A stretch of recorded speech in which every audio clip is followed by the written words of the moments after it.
Muslim maliligtas din pala eh. Kaya nga ito, yung mga Protestante at evangelical, tutol, bakit kayo mga Katoliko diniklara nyo maliligtas din mga Muslim? Oh, yung otoridad ng Katoliko, nagdeklara na, maliligtas din pala tayo. Ano pa tinitindig mo sa harapan ko? Matigas talaga ulo ni Melchor, kaya nga ayoko talaga ng kaya wala nang debate sa Katoliko at Muslim. Hindi nyo ba naalata? Puro dialogue na lang, puro about peace. Ha? So yun po, maraming salamat po sa inyo. Ganun pa lang, Melchor. Ano pa bang problema mo? Hello. Okay, yan po ang unang stand ng ating kabila sa Islam. Kung marapati po ninyo, i-summarize natin ng konti yung mga nilatag na presentasyon na sinasabi ng kabila sa side ng Islam na yung Islam ay tunay na reliyon. Dito po, naka-noted sa moderator. Meron sa rito reliyong tama, reliyon ni Abraham. Si Abraham ay totoong Muslim. Pero pinamagit dito sa Surah 319, paluluwagin ang antitip sa Islam. Surah 5.3, Islam ay tunay na reliyon. Surah 385, maliban sa Islam, reject kay Allah. Then sa araw na paghukom, ang tunay na reliyon ay Islam. So yung last niya, yung katikisim ginamit niya, yung among the Muslim, sinabi ng book daw ng katikisim na maliligtas din yung Muslim. So 5 tanong po. Maganda ka ng tanong mo. Tanong na. Marami po kami referensya rito, pinapahiram ko rin po. Opo, manghiram din po kayo sa amin. Bukas po iyan. Okay ha? Kaya ko po hiniram, i-explain ko kasi amin yan. Okay. Unang tanong ito kapatid. Sabi mo, itong Islam ang tunay na relihiyon. Kung tunay na relihiyon, dahil ayon sa surah ninyo rito sa Quran, ang alam nyo at ang mga Israelita may covenant. Tama po ba? Ang Kristiyano at ang alam nyo may covenant. Tanong, kung tunay na relihiyon, anong surah naman mababasa sa Quran nyo na ang alam nyo at ang inyong mga uma at si Muhammad may kasunduan o covenant? Basahan mo ka ng surah. Surah! Surah! Pwede mo na ako magpasa? Precious na bro, no? As moderator kasi gusto ko maging parehas ako. Noted lagi yung tanong niya kasagot, no? So, pakilinaw brother ng tanong mo dito. Unang tanong mo, pakilinaw ng tanong. Isusulat ko. Una kong tanong, premise. Ang alam nyo at ang Israelita may covenant ayon sa Quran. Tama po ba? Tapos, ang surah dyan rin nagpapatunay, ang inyong ala at Kristyanismo ay ang Kristiyano may covenant. Ano namang surah sa Quran na mababasa na ang inyong ala at si Muhammad at inyong mga uma ay may covenant? Pakibasa po surah na nagsasabi kung tunay yan, dapat may covenant yan. Basahan nyo po ako ng surah mismo sa loob ng Quran nyo. Basa po. Anong surah sa Quran? Anong surah sa Quran na nagpapatunay na ang ala nyo, si Muhammad at ang mga uma ay may covenant? Basahan nyo po ako ng surah. Sandali. Alam niyo ganito yan. Mr. Moderator, pwede akong mag-react ng konti bago ako sumagot. Meron siyang standard na ipinupukol sa atin. Ang tunay na reliyon daw, dapat may covenant. Yes, ayos sa Quran. Yun yung standard niya. Sa Quran niya po. Oo. Yun ang batayan niya. Mamaya, magtatanong ako sa kanya, saan mo naman nadampot yun? Ngayon, Mr. Moderator, pwede magbasa? Ganito, sandali. Hindi, dali lang. Ang tanong niya ba sa surah? Sagutin ko po. Okay. Opo. Anong surah? Sandali. Meron siyang pinanggit eh. Sagutin ko muna. Yung covenant na binigay ni Allah sa tinatawag ng mga Nasrani. Kasi sabi niya may covenant sila. Hindi sabi ng Quran niya. Opo. Sasagutin ko nga po. Nag-premise ka, di ba? Sasagutin ko muna. Binanggit siya, meron daw covenant sa Hudyo, meron daw covenant na sunduan ng Diyos, pati sa sinasabing Nasrani or mga Kristiyano. Pwede basahin ko muna? Ano yung covenant para sa inyo? Hindi, sumagot ka po. Opo. Ang tanong ko, surah po ha. Opo. Ang tanong ko po, anong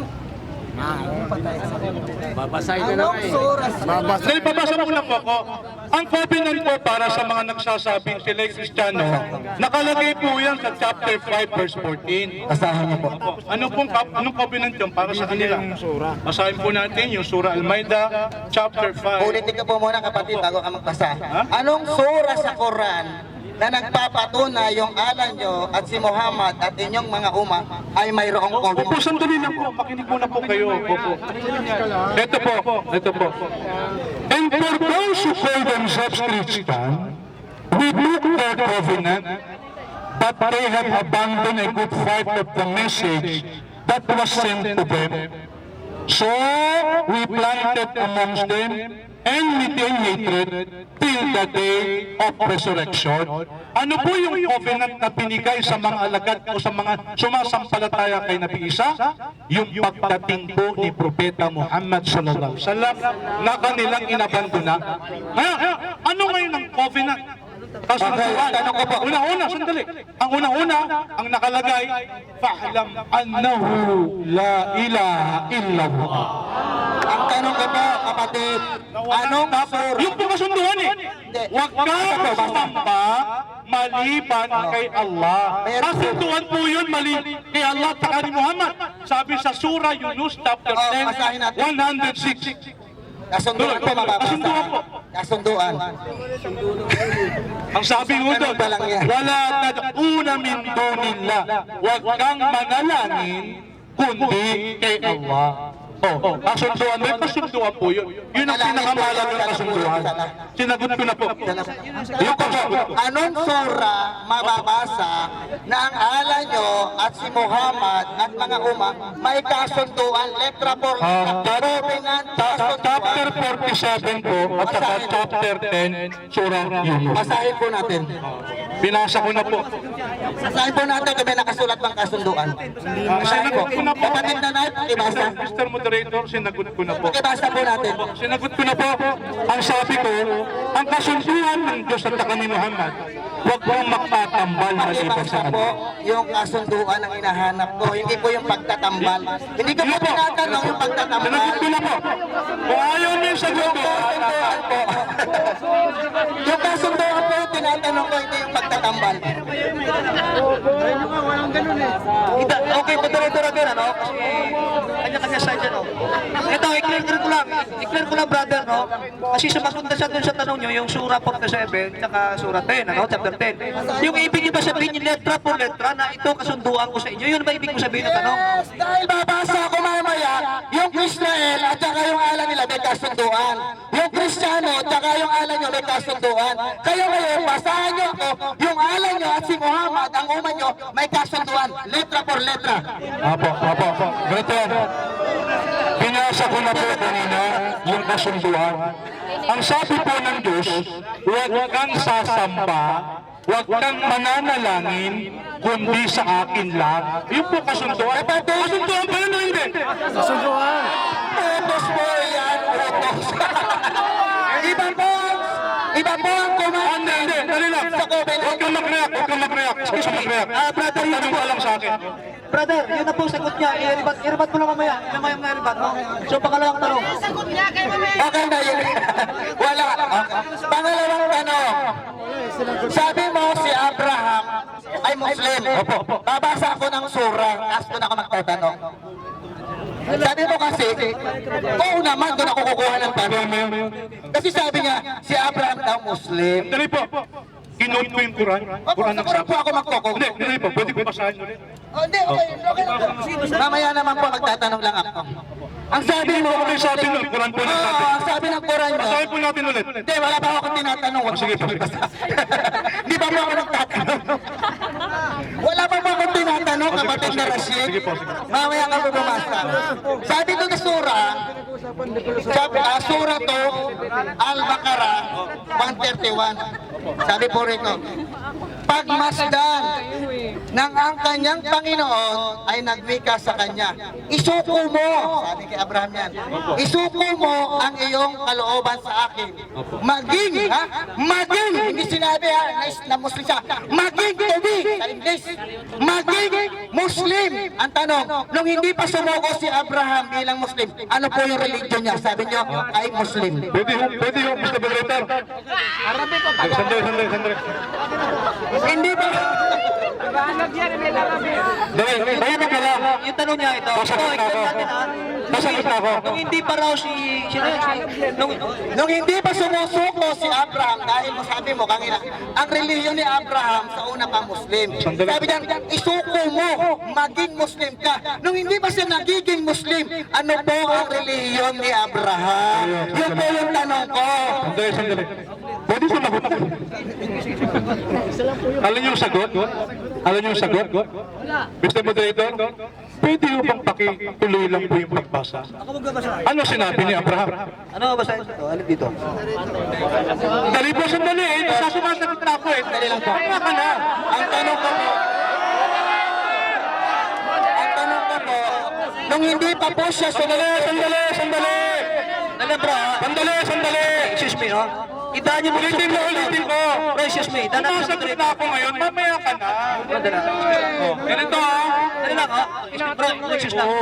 Excuse lang. Yung rule nito, magsasagot. Yung rule nito, magtatanong.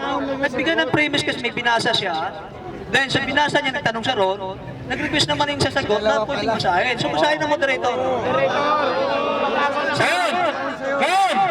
Sabi raw ng Diyos, maging Muslim ka. O, sandali.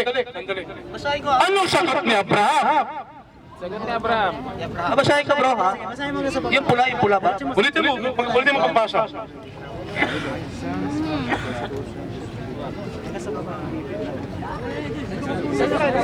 Pagmasdan ng ang kanyang Panginoon ay nagwika sa kanya. Isuko mo ang iyong kalooban sa akin. future. Maging isang Muslim. Future. Hindi Siya, Abraham ay nagsabi, isinuko ko ang aking kalooban bilang isang Muslim sa Panginoon. Naguyod ang lahat. Kapatid, ang tanong ko, nung hindi pa siya sumusuko, nung hindi pa siya nagiging Muslim, ano yung relihiyon niya? Yun ang sagutin mo. Ano dyan eh? Iwasan mo na mag-react para natin ang issue. Dinabi natin yung issue. Huwag tayo madalas ng tayo. Moderator game, tara pa ng moderator eh.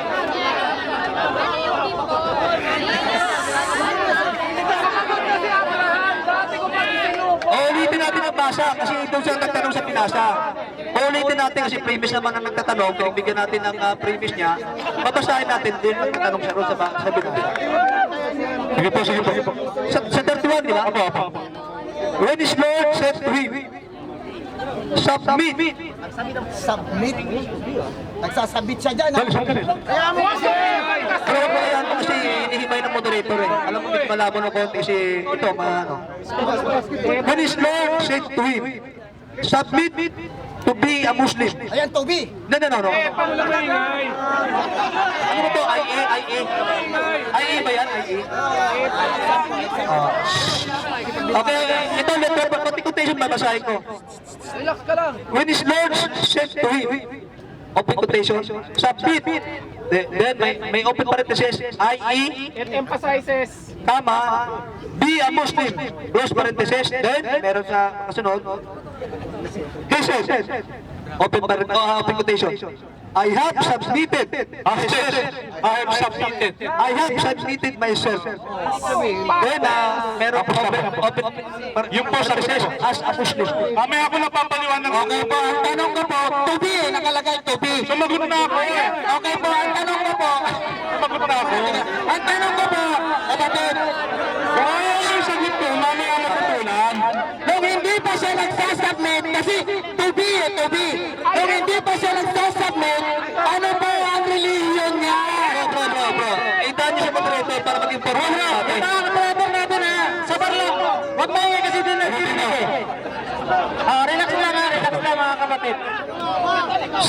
Hindi yata nakakaintindi ng grammar itong kausap ko.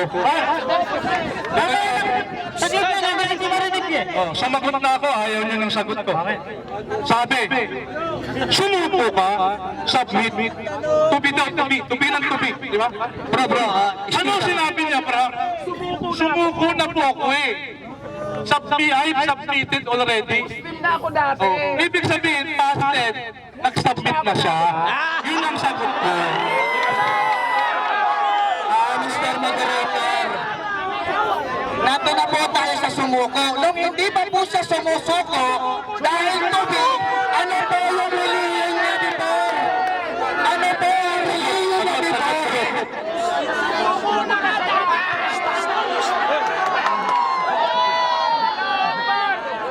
Babasa ko. Yung hindi pa po siya sumusuko, ano po yung reliyon niya dati? Ito yan. Sabi ho ni Abraham, sa moderator, yan ba yung sasagot nyo? Yan ang sagot ko. Yung may tutol ka, mamaya mo. Okay, ito na sagot ha. Ulitin natin. Mamatay ang oras. Sa mga audience po, medyo tahimik lang tayo. Medyo mahaba pa ito, hindi matatapos pagka may masyadong So, ang tanong niya bro, ganito. No, sa ayun siya nabasa. Kung hindi mo yung natagitan yung sagot, sumagot na lang po kayo para matapos natin. No? So, ito yung tanong niya. Nung di pa siya sumuko, ano ang reliyon niya? Pakisagot na po bro. Wag mo po nang dagdagan yun ang tanong mo. So, yung tanong niya, ulitin ko ha. Pangalawang tanong, nung hindi pa siya sumuko, ito kasi tanong niya. Tignan natin. Nung di pa siya sumuko, ano ang reliyon niya? Ito ko niya siya bro. Sagot ko. sa moderator, ito sagot ko. May mali siyang pagkaunawa. Hindi niya naunawaan yung binabasa niya. So yun ang boss, sa kanya, hindi pa sumusuko si Abraham, nakatiran pa eh. Panginoon, noon pa man, I already submitted myself. Pangatlong question. Yung sagot dito, yung sagot ni brother, Pagkaunawa, mali yung pagkaunawa niya. Pinipilit niya, ano raw reliyon? Oo. Ngayon, ang sabi niya pa, Panginoon, noon pa man, Muslim na po ako. Submitted, past tense. Tayo na po tayo kasi noted na moderator yung sagot, no? Yung sagot ni, ang tanong ni brother, Ayaw niya, mamaya matutulan. bro, ang tanong ni brother ni Chor, nung di pa siya sumuko, ano ang reliyon niya? Kasi kung sa kabila, hindi siya marunong munawa. Okay, noted. So mamaya i-record mo yan sa second stat mo. Tatang mamaya eh. I-note mo yan yung mga sagot na ganyan. So, pangatlong tanong. Wala namang nakasulat doon na noong pa man. Mamaya ka mag-react. Okay, pangatlong tanong. Dinadagdagan niyo yung kuran niyo. Submitted nga past tense eh. Bukod dyan sa inyong, internal reference na sabi nyo, Islam ang tunay na reliyon, si Allah ang nasaitan. Meron pa po bang world history, encyclopedia, na nagpapatunay na ang Islam talaga ay tinayo ni Allah? Ano po bukod sa Quran, ano pong external reference sa encyclopedia, world history, o kung ano-ano pa mang libro na nagsasabi ang reliyon ni Allah ay tunay na Islam? Basahan niyo po ako. Kanina, meron po tayong mga encyclopedia. Alam mo sa Encyclopedia Britannica, pag tinanong niyo po doon, Islam, sinabi ko na to kay Paul, debate namin. Islam is the religion of Abraham. Ngayon, hindi ka pa ba kontento? Katikism na binasa ko eh. Sabi ng katikism ninyo, they, the Muslim, they adore the one true God, the God of Abraham. They have also the promise of salvation. Itutol ka pala dito sa aklat ninyo katikismo. Okay, clear na yung tanong. Clear yung sagot. Gusto ko kasi bago tayo ulit. Pero po, Encyclopedia Britannica is the Islam is the Abrahamic religion. Okay, si clear na sagot. Kasi gusto ko clear bago tayo umabot sa pang-apat na tanong. Mamaya mo tutulan yung sagot. Yung pangatlo, Ang usapan natin, tanong, sagot. Hindi tututol ka mamaya sa ribatan. yung batong tanong niya, bukod ba sa Quran? Meron Meron ba bang ako. ibang referensya na nagpapatunay Babasahin ko ulit. Islam ay totoo yun? Yung sagot niya, meron sa katekismo, meron sa, ano yung isa? Britannica? Sandali. Ito. Yung Britannica meron po. Oh, sige. Sandali, Brad. Naninektikal ka eh. Kanina nga, Kristanismo, Kristano, Katoliko, pinaghalo-halo mo eh. Okay bro, sagot bro. Kasi, Alam mo ninyo, Islam, reliyon po yun. Ang yumayakap sa Islam, tinatawag na Muslim. Mamaya mo patunayan yan sa ribatan. Ito sagot ko. Ano raw ibang referensya? Ito, libro nila to, Catechism of the Catholic Church. Ang tigas talaga ng ulo nito, ayaw sumagot sa... Ha? The church relationship with the Muslim. The plan of salvation also includes those who acknowledge the Creator. In the first place, Allah, unang digit sa lahat, whom are the Muslims? This profess to hold the faith of Abraham, and together with us, they adore the one merciful God, mankind's judge on the last day. Okay, ang tanong ko po, anong referensya na nagpapatunay? Ang tinukoy niya po, Muslim, ibig sabihin yun, mga tao yun, Muslim, mga tao. Ang tinatanong ko, anong referensya na nagpapatunay si Allah talaga ang tunay na founder niya? Hindi ko tinatanong yung Muslim dyan. Hindi po kami naniwala. ito moderator natin para matapos yung matakbo tayo sa pang-apat na tanong. Ulitin ko, no? Sagot na nga. Yung tanong nyo ganito, bukod ba sa Quran, meron pa ba ibang referensya na nagpapatunay na ang Islam ay tunay na reliyon? Meron siya. Yun na nga tanong mo yun eh. Ito na sagot niya. Meron siyang referensya yung katekismo. So mamaya kung hindi ka kontento, i-rebat mo sa tayo si stand mo. Pang-apat na tanong. Okay, kapatid ka ng oras. Hindi masagot. Okay, pang-apat na? Wala. Okay. Dahil si Allah ang nagtayo ng relihiyon, sabi mo, kailan po... Alam mo, hindi po tinayo. Hindi tinayo. Tinayo kasi wala pa Papalitan ko, noon. hindi pala tinayo. Kung hindi yan tinayo, kailan po ba yan? Technical yung sinasabi niya eh. Tagalog kasi ako eh. Ay, Tagalog din po ako. Opo. Yung itinayo kasi iba ang ano eh. Hindi po yan Yung itinayo. itinayo, iba, pagkakaintindi, nakatumpa. Hindi ko po tinatanong nyo nakatumpa, kapatid ng Ustad. Ang tinatanong ko, sabi nyo, ang tunay na reliyon ni Allah ay Islam, di ba? Dahil yan ang tunay na reliyon, dapat may founder yan. Tama po ba? Hindi po sa inyo may founder. Wala ka may founder. Okay. Pag sinabi mo founder, sa tao yun. Okay, kapatid. Eto pa. Okay. Sabi mo, kapatid, tanong.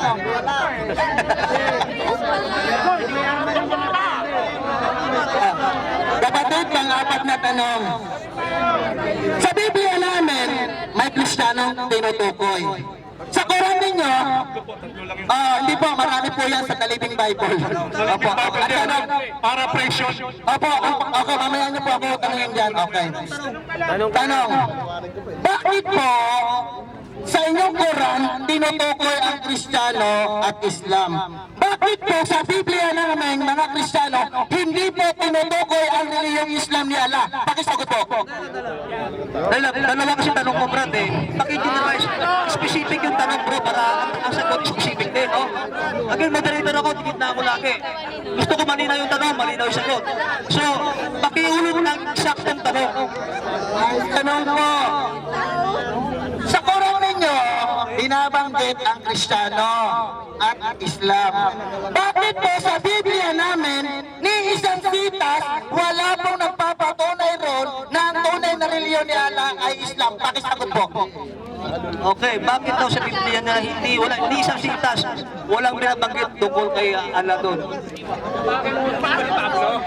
Gusto niya kasi isasagutin niya sa Bible niya. Okay, sagot po. Alam mo, Yung Islam kasi Arabic yun eh. Sandali, sandali. Arabic talaga, brother. Eh, ikaw din, ginagamit mo. No longer nga, hindi mo maintindihan. Mataki mo ginagamit ng Bible na protestante. Mamaya naging ka sa akin, din mo. Ha? Okay, Sandali. okay, konting Yung Living Bible, hindi sa inyo yan. Sa protestante yan.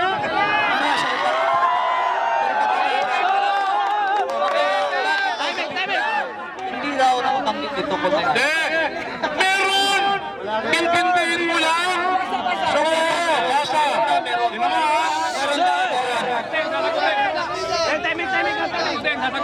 Sagutin na. Pakinggan nyo. At ngayon, Israel, ano ang hinihingi sa iyo ng Panginoon mong Diyos? Kundi matakot ka sa iyong Panginoon, lumakad ka sa lahat ng kanyang mga daan, at ibigin mo ang iyong paglingkuran mo ang Panginoon mong Diyos ng buong puso mo at ng buong kaluluwa.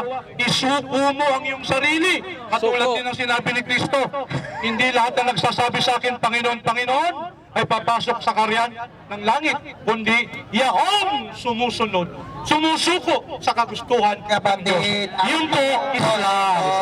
Ang tanong doon, bakit po sa Quran nyo tinutukoy yung Kristiyano at Islam? Bakit po tinutukoy ang Kristiyano? Ano yun? Sasabihin Bakit ka. doon sa Sandali, sandali. hindi niyo tinutukoy kahit isa yung reliyong Islam ni Allah? Sandali. Alam mo ganito yan? Bakit daw tinutukoy ang mga Hudyo, pati sama natin Kristiyano? Actually, nakalagay sa Quran, kung talagang susuriin mo, dinastate lang ng Kristiyano yun, pero Nasrani talagang nakalagay doon. Mamaya papaliwanag ko ano ibig sabihin ng Nasrani. Bakit tinukoy sa Quran? Eh kasi nga, ang huling sugo, si Propeta Muhammad sallallahu alaihi wasallam. Natural, huling sugo siya ng mga anong kitab, ng mga sinaunang panahon, ng mga sumunod kay Moises, sumunod kay Jesus, na tinatawag na anong kitab, kaya ho nabanggit sa Quran.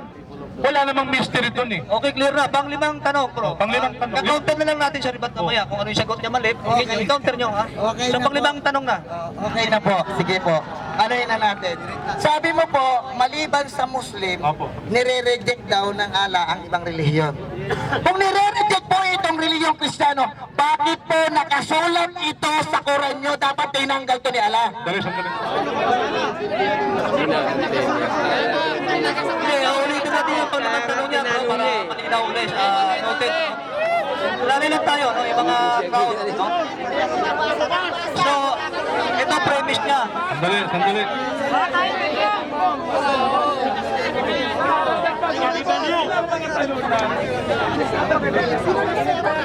Mr. Moderator, sasagot mo ba o? I-premise nyo muna kasi para mag-clear yung tanong niya. Nagkaroon siya ng premise eh, kasi may pinayag kayo kanina na dito, ano, may pinayag kayo na Sige po, ganito. eh, sa Surah 385, no? Hindi po yung tanong niya kanina. Hindi, dito sa premise eh. Premise siya rito, yung tanong sa rito. No? Na sabi niyo kanina, sa nabanggit niyo sa Surah 385, Opo. maliban sa Islam, yung ibang religion i-reject. So, ito tanong niya, no? No? Ano, pakiulit na tanong bro, kasi hindi naman. Ulitin mo yung tanong, kasi may nag-premise ka lang eh. Ulitin mo yung Ito kasi sinabi niya, maliban sa Muslim na Islam na religion, nire-reject na daw ni Allah yon. Kung nire-reject ni Allah ang Kristyanismong relihiyon, ayon sa Quran nyo, bakit nakasulat, nire-reject pala? Yun ang tanong mo at ipaliwanag mo, kung nire-reject ang Kristyanismo, bakit tinutukoy yan sa Quran nyo? Ipaliwanag mo. Sandali. Masagot na ako ha. Paliwanag. Masagot na ako. Pwede timing ka lang. Lumalabas, porket binanggit, ligtas na. Hindi naman ganun eh. Halimbawa, yung pag-ano, binanggit sa Quran, ligtas ba yun? Hindi. O pagbigyan natin siya, bakit pinabanggit ang Kristiyano? Oo, Melchor, binanggit talaga Kristiyano. Pero ano ang sabi? Mr. Moderator, pwede mo pang basahin ninyo sa Tagalog? Pwede ba? Pwede. Ano sabi ni Allah sa mga Hudyo at Kristiyano? Surah Timing na, chapter 98, verse 6. Ito na po, Ito na sagot. Okay, ako basa. Hindi mo na Moderator, huwag ka mangialam. Sura, inot ko muna, sura mo. Ano tayo hindi nagbabasa ng Quran si Iberto? Akala niya, bakit pinanggit ng Kristiyano, ligtas na? Ganun ba sabi? Makibasa, Mr. Moderator. Katotohanan, sila na hindi sumasampalataya sa reliyong Islam. Lipon ng angkan ng kasulatan. Sino yun? Mga Hudyo at Kristiyano.